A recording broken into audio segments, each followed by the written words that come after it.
الله سبحانه وتعالى من على انظر كيف فضلنا بعضهم على بعض بدنيا لي عندون كليلاو تملكت انديت እንዳበላለት ነው አላ ግማሹን ሀብታም ግማሹን ደሃ ግማሹን አሰሪ ሌላኛውን ሰሪ ግማሹን ተቀጣሪ ግማሹን ቀጣሪ ግማሹን ደሃ ሀብታም አደረግነው አላህ ኩን انظر كيف فضلنا بعضهم على بعض በዱንያ ህይወት ላይ አንዱን ካንዱ እንዴት እንዳስበለጥን እያለ ሀብታም ደሃ ማከለኛ ምንም የሌለው ቤት የሌለው በረንዳ ዳሪ ግን ይሄ ሁሉ ምንድነው እሱ የዱንያ ነው ዱንያ ነው ፈለገ ቢበልጥ አንድ ሰው በቃ መጨረሻ የት ነው ቀብር የፈለገ ባዶ አፈር እፍ ያለ ሚተኛም ቢሆን መጨረሻ የት ነው ቀብር انظر كيف فضلنا بعضهم على بعض ታዲያ ምንድነው ውጤቱ ምንድነው ሊያሳስበን የሚገባው ነገር አላህ ምን አለ ወለልአኺረቱ አክበሩ ደረጃቲን ወአክበሩ ተፍዲላ የአኺራው ብልጫ ሲኖር ያ ነው ትልቁ ብልጫ ማለት የአኺራው መበላለጥ እሱ ነው ዋናው አኺራ ላይ ካልተበላለጥን በዱንያ ላይ መበላለጣችን ትርጉም የለሽ ነው ማለት ስለዚህ በዱንያ ላይ በመበላለጣችን ልንጠቀምበት ይገባል አላህ የሰጠው ሰው በሰጠው ኸይር ነገር እየሰራ ሰደቃ እየሰጠ ምስኪን እያበላ አኺራን ሊሸምትበት ይገባል አኺራ ዱንያ ላይ ምንም የሌለው ከሆነ ደግሞ በለሱ ደግሞ ምን ተሰጥቶታል إن في التكبيرة صدقة وفي التهليلة صدقة وأمر بالمعروف صدقة ونهي عن المنكر صدقة سبحان الله يالا الحمد لله يالا لا إله إلا الله يالا الله أكبر يالا بملكام يازز كمتفو يكلكلا آخرا مجزات يشلال مالت سلزي الدنيا مبلالت منم ترجم يلوم عنده كعنده يبلت دنيا نو الله من إلال يا أيها الناس اتقوا ربكم نانت سوّج هوي جيتاتشهن فرويلا إن زلزلة الساعة شيء عظيم ساعتي تواسي درس يالو من كتكت بتأم برتو بتأم أصفرين ويلا يوم ترونها تذهل كل مرضعة عما أرضعت يعني تملكت الله تشو يمتاتبا يهونك سيت يمتاتبا يهونك النات ልጇን ትዘነጋዋለች ልጇን ትረሳዋለች ከልጇ ትፈዛለች መውለዷን ሁሉ ትረሳዋለች ህፃን ልጅ ከጎኗ እንዳለ ትረሳለች በጣም አስፈሪ ነገር እያየች ስለሆነ ማለት ነው وتدع كل ذات حمل حملها ያረገዘች ሴት የቂያማን ጣጣ በምትመለከትበት ጊዜ ከድንጋጤ የተነሳ ያን ያረገዘችውን ነገር ታስወርዳለች ያስወርዳታል وترى الناس سكارى يسول ልጆችን የሰከሩ ሆኖ ሲንገዳገዱ በየመንገዱ ታያለ وما هم بسكارى ነገር ግን ጠጥተው የሰከሩ አይደሉም ይላል አላህ Subhanahu Wa Ta'ala ጠጥተው የሰከሩ ሰዎች አይደሉም ያሰከራቸው ምንድነው ولكن عذاب الله شديد يا الله ቅጣት ብርቱ መሆኑን ሲያዩ ልክ እንደ ሰከረ ሰው ይሆናሉ فكيف تتقون إن كفرتم يوما يجعل الولدان شيبا يوم القيامة جنا هزانات جنا لجوج كجنك يتنسى የሚሸብቱበትና ነጭ ጸጉር የሚያበቅሉበት ቀን ነው አዩሃ ለሐይባ ሰዎች እንደ ወንጀላቸው ልክ በላባቸው የሚዘፈቁበት ቀን ነው አንዳንዱ እስከ አፉ ድረስ በላቡ የሚለጎምም አለ ይላሉ ረሱል ሰለላሁ ዐለይሂ ወሰለም መረጋጋት ቀስ ማለትን ነው የሚመለከተው መቸኮል የሸይጣን ስራ ነው ይላል العجلة من الشيطان والتأني من الرحمن ጥድፊያ ከሰይጣን ነው መረጋጋት ደግሞ ከአላህ ነው ለዚህ ብሎ አላህ ሰማያትና ምድርን 6 ቀን ውስጥ ነው የፈጠረው ከሱ ቁድራ አንፃር 6 ቀን አያስፈልገውም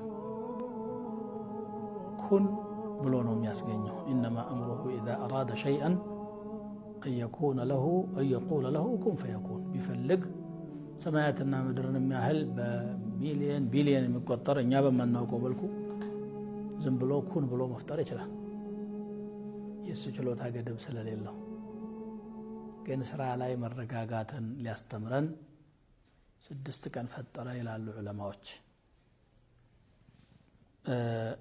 የምንሰራው ነገር ላይ ችኩልነት ካለ ጥራት አይኖርም፣ መበላሸት ይኖራል። አብዛኛው አደጋ የሚከሰተው ከመቸኮል ነው። እንግዲህ የመኪና አደጋ ምሳሌ እናምጣና ወይ ገጪው ወይ ተገጪው ቸኩለዋል እንጂ ሁሉም ሚዛኑን ጠብቆ ተረጋግቶ የሚነዳ ቢሆን ኖሮ ያ አይሆንም ነበር። ልጆቻችን ጋር ስንኖር አንዱ አደብ ያጣል፣ ባለቤት አደብ ታጣለች፣ ሰውናትና ተነስቶ ተናዶ ያልሆነ አመታት መጥቶ አካለ ስንኩል አይነ ስውር የሚያደርጋል። ሌላ ቀርቶ ነብያችን ሰለላሁ ዐለይሂ ወሰለም ወህይ ሲመጣ እንዳይጠፋኝ ብለው ቸኩለው ከስር ሲያነቡ ወላ ተዕጀል ቢልቁርአን ሚን ቀብል አን ዩቅዳ ኢለይከ ወሕዩሁ ወቁል ረቢ ዚድኒ ዒልማ። በቁርአኑ አትጣደፍ ወሕዩ ተጠናቆ ሳይነገረህ በፊት ይልቁንስ ጌታ የእውቀት ጨምረኝ ብለህ ተናገር አለ። ላ ቱሐርክ ብሂ ሊሳነከ ሊተዕጀለ ብሂ፣ ምላስህን አታንቀሳቅስ ለመጣደፍ ብለህ ረጋ ብለህ አዳምጥ። ከልብህ እንዳይጠፋ አንተ ቀልብ ውስጥ መጠበቁ የኛ ኃላፊነት ነው። ኢነ ዐለይና ጀምዐሁ ወቁርአነሁ አለ። ስለዚህ የምንሰራውን ነገር ለኸይር መቻኮል ማለት እየሮጡ መሄድ መክነፍ ማለት አይደለም። ቅድሚያ ለኸይር መስጠት ማለት ነው። ለዚህ ብሎ አላህ ስብሓነሁ ወተዓላ ወሳሪዑ ኢላ መግፊረት ሚን ረቢኩም፣ ሳቢቁ ኢላ መግፊረት ሚን ረቢኩም፣ ከጌታቸው ወደሆነ ምህረት ገስግሱ ተሽቀዳደሙ ፍጠኑ እያለ ነቢያችን ሰለላሁ ዐለይሂ ወሰለም ግን ሶላት ስትሄዱ አሉ ፈእቱሃ ወአንቱም ተስዐውነ ተምሹነ ወላ ተእቱሃ ወአንቱም ተስዐውነ፣ እየሄዳችሁ ረጋ ብላችሁ ሂዱ እንጂ እየሮጣችሁ አትሂዱ። መረጋጋት ያስፈልገዋልና ማለት ነው። እዛም ቁመህ እኮ መጥደፍ የለብህም። መንገዱም ረጋ ብለህ መፍጠን ማለት በቂ ጊዜ መድበህ መሄድ እንጂ ጫፍ ላይ ከደረሰ በኋላ አጓጉል ሩጫ መሮጥ ማለት አይደለም። የትኛውም የህይወት ዘርፋችን ላይ መቸኮል ጎጂ ነው። አሸጁ አብዱል ቀይስ የሚባል አንድ ሰሓቢ ከባህረይን አካባቢ ወገኖቹን እየመራ መጣ። ነብዩን ናፍቀዋል ሰለላሁ ዐለይሂ ወሰለም። መዲና ነው የመጣው።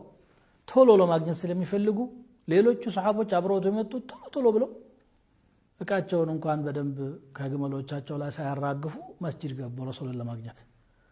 መሪው ግን ቀስ ብሎ ግመሉን አራግፎ እቃውን አውርዶ ቆይቶ መጣ። ረሱል ሰለላሁ ዐለይሂ ወሰለም አሉት ኢነ ፊከ ኸስለተይን አሉት፣ አንተ ላይ 2 ጥሩ ባህሪዎች አሉ አሉ። መልካም ነገር ሲያዩ ማበረታታት፣ ሽልማት መስጠት የረሱል ሱናቸው ነው። 2 መልካም ነገሮች አሉ አሉት። አልሕልመ ወልአናተ፣ ታጋሽነትና መረጋጋት አይባለውና እነዚህ ጥሩ ባህሪዎች ናቸው አሉት። እንግዲህ መርጠውም አሁን እንግዲህ እሱም ረሱልን ለማግኘት ነው ባህረይን ከሚባል ሀገር በረሃ አቋርጦ የመጣው፣ ሌሎችም እንደዚሁ። ግን ግመሎቹም ደክመዋል፣ ወገባቸው ላይ ሸክም ተሸክመው ሊወርድላቸው ሊያርፉ ይገባል። ቸኩሎ መሄድ የሚያመጣው ለውጥ የለም፣ ረጋ ብሎ መሄድ ነበርና ይሄን አስተማረ። በምትሰሩት ነገር ሁሉ አትቸኩሉ። ችግርም ሲያጋጥማችሁ ረጋ ብላችሁ አጢኑ። ደስታም ሲያጋጥማችሁ ከመጠን በላይ ፍንድቅ ብላችሁ እንትናት ብሎ ረጋ ብላችሁ ይሁት። ሁሉ ነገራችን ላይ፣ ትዳራችን ላይ፣ ንግዳችን ላይ ዒልም ስንፈልግ ረጋ ብለን እንግዲህ ረጋ ቅቤ ይወጣዋል ይላል የኛ ሀገር ሰው።